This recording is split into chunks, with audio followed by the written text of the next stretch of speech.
आज दो जगह पर जन आंदोलन हुए। एक तो महाराष्ट्र में भ्रष्टाचार के खिलाफ शिवसेना ने आंदोलन छेड़ा था और मुझे सारे लोगों को मैं धन्यवाद देना चाहता हूं, सारे शिवसैनिकों को भी मैं धन्यवाद देना चाहता हूं।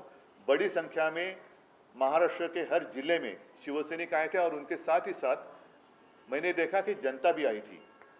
कई बार हमने भ्रष्टाचार के खिलाफ आवाज उठाया है। पिछले सत्र के दरमियान हमने सबूत के साथ इनके भ्रष्टाचार की जो भी नकाब थे वो हमने फाड़े हैं।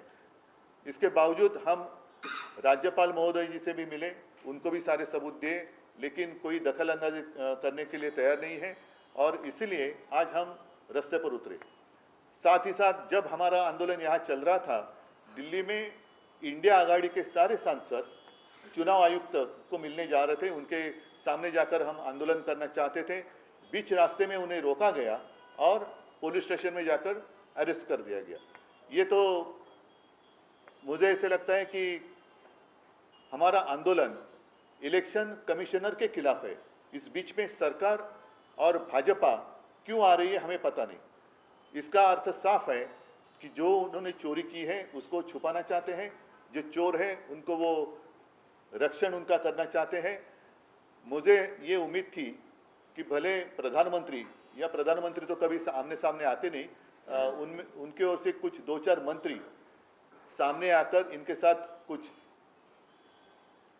विचार विमर्श उन्होंने किया होता तो और चर्चा की होती तो रास्ता निकल आता था, लेकिन उनको चोरी छुपानी है। इसका अर्थ साफ है कि उन्होंने चोरी की है। सर, उत्तरकाशी में जो आपदा आई है उसे लेकर सपा के नेता सबसे पहले वो चोरी का जो आरोप किया जा रहा है, आप कह रहे हैं कि जो विपक्षी लोगों के कॉन्स्टिट्यूएंसीज है उसमें वोट चोरी हो रही है, लेकिन खुद नितिन गडकरी 2024 में इंडिया टुडे के एक इंटरव्यू में कह रहे हैं कि उनके कॉन्स्टिट्यूएंसी में 3.5 लाख वोट्स डिलीट हुए। तो क्या आप उनको अन्याय नहीं? शायद उनके कुछ विद इन पार्टी भी दुश्मन हो सकते हैं। इसका मतलब साफ है, अर्थ साफ है। अगर लेकिन एक बात तो सही है ना कि नितिन गडकरी जी ने भी मान ली बात, मतलब ऐसे हो सकता है, हुआ है। अभी ऐसा कौन है, वो नितिन गडकरी जी ने ढूंढना चाहिए कि कौन उनको हराना चाहता था। ये और एक मोहन भागवत देखील सरकारचं काम करून म्हणतात की शिक्षण आणि आरोग्य हे आता व्यापारीकरण झालेलं आहे, सर्वसामान्य लोकांच्या हातात आता शिक्षण आणि परवडत नाही। भागवत साहेब किती कान आणि किती वेळा टोचणार, पण त्या कान टोचण्याचा काही परिणाम होतोय का? कान टोचण्याचा काहीतरी परिणाम झाला पाहिजे ना। मुळामध्ये शिक्षण आणि आरोग्य हे फार महत्त्वाचं आहे। शिक्षणावरती जिथे प्रश्न उपस्थित केला जातोय, अशांचे कान टोचून काय मिळणार आहे? इलेक्शन को लेकर उन्होंने जो कहा कि 160 ऐसी कॉन्स्टिट्यूएंसी जिसको प्रभावित किया जा सकता है, एक बड़ा नंबर है। अगर कोई दो लोग आके इस तरीके से कहते हैं, एक बड़ी बात इन्होंने कही। किसने? शरद पवार जी ने जो बात कही थी, क्या अभी आप लोगों से भी बातचीत की इस तरीके से इन्फ्लुएंस करने को लेकर? नहीं, ऐसे लोग तो जब भी चुनाव आते हैं तो मिलते रहते हैं, लेकिन हमें तो पहले एक मैं बात बताना चाहता हूँ, इस तरीके से हमें जितना मंजूर नहीं है और इसीलिए जो भी हमें मिले उनकी बात हमने गंभीरता से ली नहीं।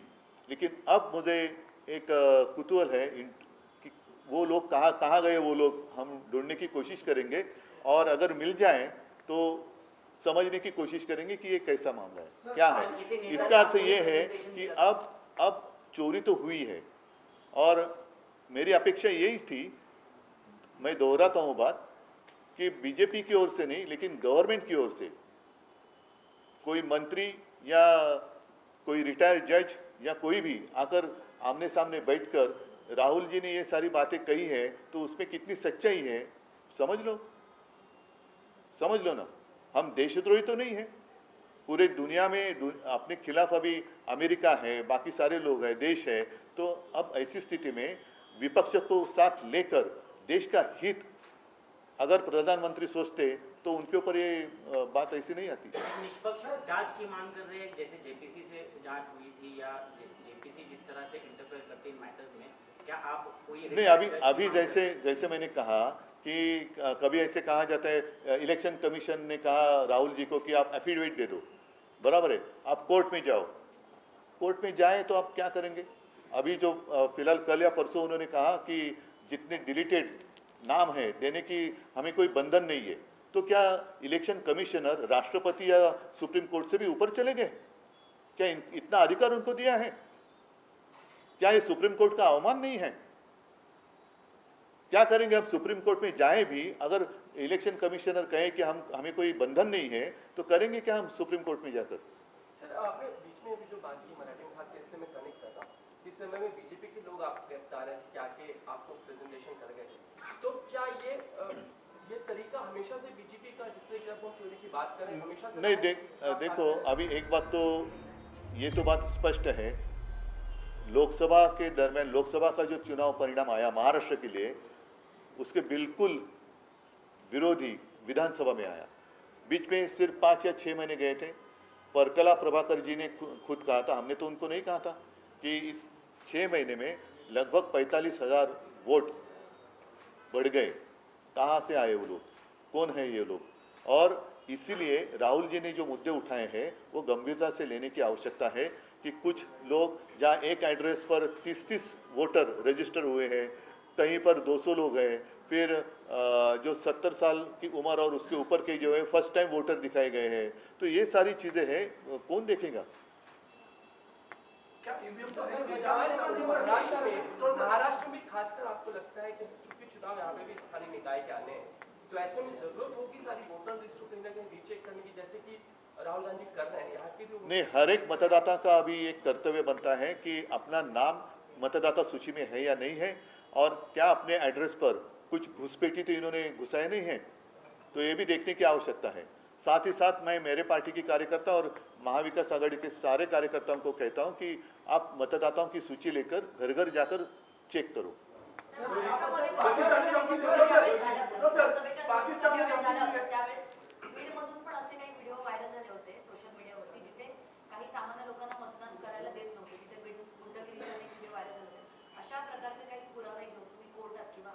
नाही, कोर्टात जायला हरकत नाही, पण पहिला आमचाच निकाल, अजून त्याची तारीख पे तारीख चल रही आहे।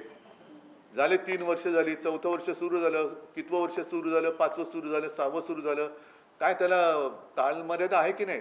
जसं सर्वोच्च न्यायालयाने राज्यपालांना एक बंधन टाकलेलं आहे की 3 महिन्याच्या आत तुम्ही ह्याचा निकाल अमुक ह्याचा लावला पाहिजे, तसं मी माननीय सर्वोच्च न्यायालयात सुद्धा हात जोडून नतमस्तक होऊन साष्टांग दंडवत घालून विनंती करतोय की कृपा करून आपल्या समोर लोकशाहीची जी केस सुरू आहे तिचा सुद्धा काहीतरी कालमर्यादा ठरवून एक निकाल द्या। नाहीतर आता हे 4थे सरन्यायाधीश झाले, तर त्या किती सरन्यायाधीश झाले पाहिजेत, किती दिवसामध्ये तो निकाल लागला पाहिजे, असं पुन्हा साष्टांग दंडवत घालून त्यांची माफी मागून नतमस्तक होऊन त्यांच्यासमोर उठाबशा काढून मी त्यांना विनंती करतोय।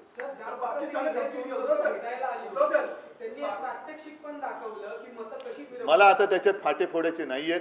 परत एकदा सांगतो की आज दिल्लीमध्ये जे घडलं ते संपूर्ण जगात आपल्या लोकशाहीला काळीमा फासणारं लांछनास्पद असं कृत्य सरकारने केलेलं आहे। या देशातली लोकशाही ही जगातली एक सगळ्यात मोठी लोकशाही मानली जाते। आता ती मानली जाते का मानली जात होती हा प्रश्न पडावा इतपत आता हा सरकारचा कारभार आलेला आहे। आमची लढाई ही निवडणूक आयोगाशी आहे, त्याच्या बचावासाठी सरकार आणि भारतीय जनता पक्ष काय येतोय ह्या प्रश्नामध्ये त्याचं उत्तर आहे। मला असं वाटतं आजच्या पुरतं ठीक आहे।